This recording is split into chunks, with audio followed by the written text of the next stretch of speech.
അപ്പോൾ സെയിൻറ്റ് ആൻ്റണി അവനോട് പറഞ്ഞു, ഒരമ്മയെ തൊഴിച്ച കാൽ മുറിച്ചു കളയേണ്ടതാണ്.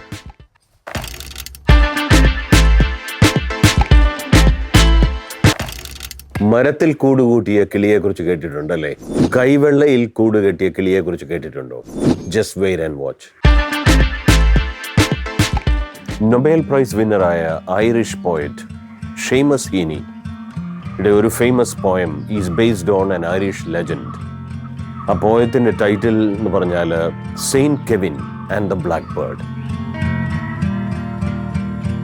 Kevin feels the warm eggs, the small breast, the tucked neat head and close, and finding himself linked into the network of eternal life. He is moved by pity.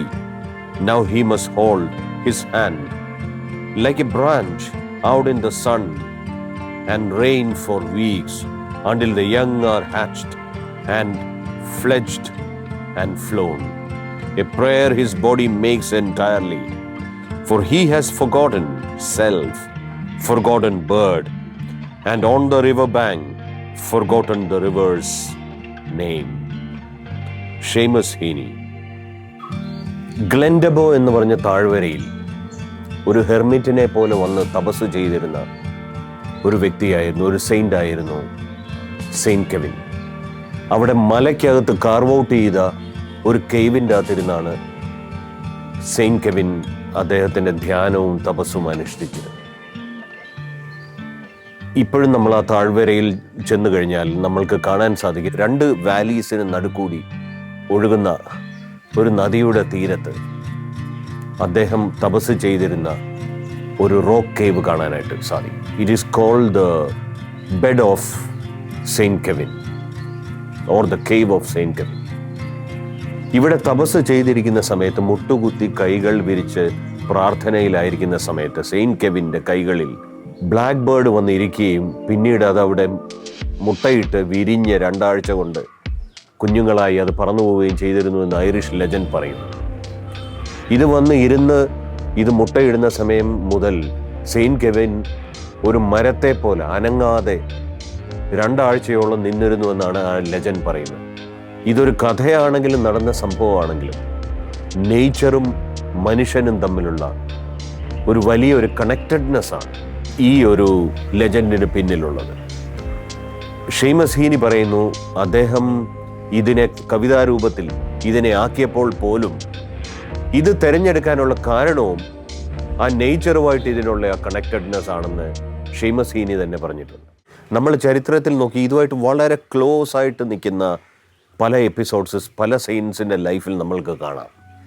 പക്ഷെ saint Antony of പാദുവ ഒരിക്കൽ റിമീനി എന്ന് പറഞ്ഞ സ്ഥലം northern ഇറ്റലിയിൽ, അവിടെ അദ്ദേഹം ഹെററ്റിക്സിനോട് സുവിശേഷം പ്രഘോഷിക്കാൻ വേണ്ടി പോകുമ്പോൾ അദ്ദേഹം അവിടെ വളരെയധികം അവഹേളിക്കപ്പെടുകയും ക്രിട്ടിസൈസ് ചെയ്യപ്പെടുകയും ഒക്കെ ചെയ്യുന്ന ഒരവസ്ഥയുണ്ടായി.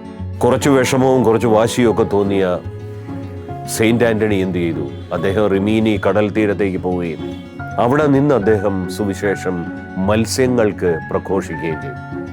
നമ്മൾ ചരിത്രത്തിലെ ചില ഏടുകൾ വായിച്ചു നോക്കിയാൽ അറിയാം, സെയിൻറ്റ് ആൻ്റണിയുടെ ലൈഫിൽ സെയിൻറ്റ് ആൻ്റണി സംസാരിച്ചു കൊണ്ടിരുന്നപ്പോൾ ഒരു സ്കൂൾ ഓഫ് ഫിഷ് കരയിലേക്ക് കയറി വന്ന് അദ്ദേഹം സംസാരിക്കുന്നത് കേട്ടുകൊണ്ട് നിന്നു എന്ന് പറയും. അദ്ദേഹത്തിൻ്റെ പ്രസംഗം കഴിഞ്ഞ് തിരിഞ്ഞു നോക്കുമ്പോൾ ആ കടൽ തീരമാകെ റിമീനയിലെ ജനങ്ങളായിരുന്നു. അതിനുശേഷം അദ്ദേഹത്തിൻ്റെ കാൽക്കൽ വീഴുകയും സെയിൻറ്റ് ആൻ്റണിയുടെ ഈ ഒരു മിറക്കുലസ് ആയിട്ടുള്ള കണക്റ്റഡ്നെസ് വിത്ത് നേച്ചറിനെ അദ്ദേഹം ഒരു ദൈവമനുഷ്യനാണെന്ന് മനസ്സിലാക്കുകയും അദ്ദേഹത്തിനോട് ക്ഷമ ചോദിക്കുകയും ചെയ്തതായി നമ്മൾ മനസ്സിലാക്കുന്നു. സെയിൻറ്റ് ആൻ്റണിയുടെ ലൈഫിൽ വളരെയധികം സ്ട്രേഞ്ച് ആയിട്ടുള്ള ഒരു മിറക്കിൾ, അല്ലെങ്കിൽ ഒരു incident followed by a miracle ഉണ്ടായതായി അദ്ദേഹത്തിനെക്കുറിച്ച് പ്രതിപാദിക്കുന്ന പുസ്തകങ്ങളിൽ നമുക്കറിയാനായിട്ട് സാധിക്കും. ഒരിക്കൽ ഒരു ചെറുപ്പക്കാരൻ അദ്ദേഹത്തിൻ്റെ അരികിൽ കുമ്പസാരിക്കാനായിട്ട് വരുന്നു. ആ ചെറുപ്പക്കാരൻ പറഞ്ഞു, ഫാദർ, ഞാൻ എൻ്റെ അമ്മയെ ഈ കാലുകൊണ്ട് തൊഴിച്ചതിന് ശേഷം അമ്മ പുറകിലേക്ക് മറിഞ്ഞു വീണു. ഞാൻ എന്ത് ചെയ്യണം? ഞാൻ അതിനാണ് ഫാദറിൻ്റെ അരികെ കുമ്പസാരിക്കാനായിട്ട് വന്നത്. അപ്പോൾ സെയിൻറ്റ് ആൻ്റണി അവനോട് പറഞ്ഞു, ഒരമ്മയെ തൊഴിച്ച കാൽ മുറിച്ചു കളയേണ്ടതാണ്. അതിനുശേഷം കുമ്പസാരം കഴിഞ്ഞ് ഇവൻ തൻ്റെ വീട്ടിലേക്ക് പോകുന്നു. വീട്ടിൽ പോയതിനു ശേഷം ഈ ചെറുപ്പക്കാരൻ ഒരു അവൻ്റെ ഒരു ചോപ്പർ എടുത്തിട്ട് അവൻ്റെ കാല് ചോപ്പ് ചെയ്ത് കളയുക. ഉടൻ തന്നെ അവൻ്റെ അമ്മയും അവൻ്റെ അപ്പനും എല്ലാം കൂടെ ഓടി സെയിൻറ്റ് ആൻ്റണിയുടെ അരികിൽ വരുന്നു. അപ്പോൾ സെയിൻറ്റ് ആൻ്റണി അവരുടെ കൂടെ അവരുടെ വീട്ടിലേക്ക് പോവുകയാണ്. വീട്ടിലെത്തിയപ്പോൾ സെയിൻറ്റ് ആൻ്റണി കാണുന്നത് കുട്ടിയുടെ കാല് സെവർ ചെയ്ത് കിടക്കുകയാണ്, ഈ ചെറുപ്പക്കാരൻ്റെ കാല്. സെയിൻറ്റ് ആൻ്റണി പറഞ്ഞു, എൻ്റെ ദൈവമേ, ഞാൻ പറഞ്ഞത് കൊണ്ടാണല്ലോ അവൻ അങ്ങനെ സംഭവിച്ചത്. അവൻ്റെ അറിവില്ലായ്മയിൽ അവൻ അങ്ങനെ ചെയ്തല്ലോ.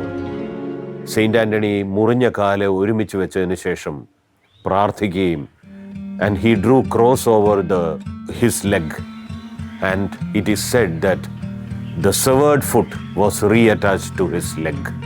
നമ്മൾ സെയിൻറ്റ് കെവിൻ ഓഫ് ഗ്ലെൻഡബോയെയും സെയിൻറ്റ് ആൻ്റണിയെയും അവരുടെ ജീവിതത്തിലുണ്ടായ ഈ ഇൻസിഡൻസിനെയും ഒരുമിച്ച് നമ്മൾ വായിച്ചു കഴിഞ്ഞാൽ നമ്മൾക്ക് മനസ്സിലാകും, ഡീപ്പ് റൂട്ടഡ് ആയിട്ടുള്ള ഒരു കണക്റ്റഡ്നെസ് ആണ് അവരെ വ്യത്യസ്തരാക്കുന്നത്.